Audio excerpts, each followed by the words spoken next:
દર્શક મિત્રો, ખેડૂતના ખેતરમાંથી પેટ્રોલ અને ડીઝલ નીકળ્યું. લાઈવ જોઈ લો તમે. હવે ખેડૂતના કરોડો રૂપિયા આપ્યા કે શું આપ્યું? ખરેખર આ વિડીયો તમે જોતા જજો. મને ખબર છે કે તમે પણ એક ખેડૂત હશો અથવા તો કોઈ નોકરી કરતા હશો, પણ ભાઈ તમારા સંબંધ ક્યાંક ને ક્યાંક ગામડાથી જોડાયેલા હશે.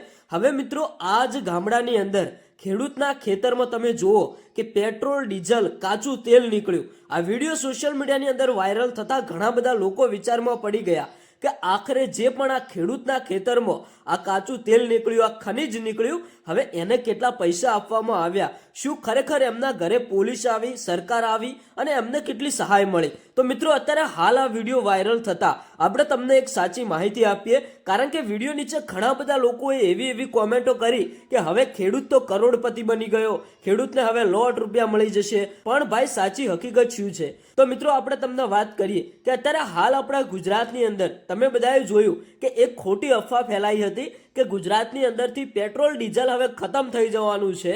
એ બાબતે ક્યાંક ને ક્યાંક પેટ્રોલ પંપ ઉપર વધારે ભીડ પણ જોવા મળી હતી અને અમુક લોકો એવું કહેતા હતા કે જે બહારથી કાચું તેલ આવે છે એ કાચું તેલ પણ હવે આપણા ગુજરાતમાં કે આપણા દેશની અંદર નથી આવી રહ્યું, તો એને લઈને આપણા ગુજરાતમાં હવે પેટ્રોલ, ડીઝલ ખતમ થવાનું છે. તો ક્યાંક ને ક્યાંક એ સમયે મિત્રો આ ખેડૂતના ખેતરમાંથી જે કાચું તેલ નીકળી રહ્યું હતું એનો વિડીયો વાયરલ થયો. તો ઘણા બધા લોકોએ એવું કહ્યું કે હવે તો આપણે પેટ્રોલ, ડીઝલ મળી રહેશે, આ ખેડૂતને તો હવે કરોડો રૂપિયા મળશે. તો ભાઈ, સાચી હકીકત શું છે હું તમને જણાવું કે આ કોઈ ખેડૂતે બનાવેલું મશીન નથી. આ સરકાર દ્વારા મિત્રો ખેતરની અંદર મૂકવામાં આવેલા મશીનો છે.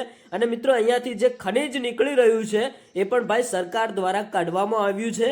ઘણા ટાઈમ પહેલા ખેડૂતને પૈસા પણ સોંપી દેવામાં આવ્યા હશે. આ મશીન જે દેખાઈ રહ્યા છે એ ભાઈ ખેડૂતના નથી, આ મશીન સરકારના છે. અને આ બધું તેલ અત્યારે હાલ સરકારમાં જ જઈ રહ્યું છે. તો આ વિડીયો વધારે લોકો સુધી શેર કરો એટલે બધા લોકોને એક સાચી માહિતી જાણવા મળે. અને તમારું શું કહેવું છે કોમેન્ટ કરીને જણાવતા જજો.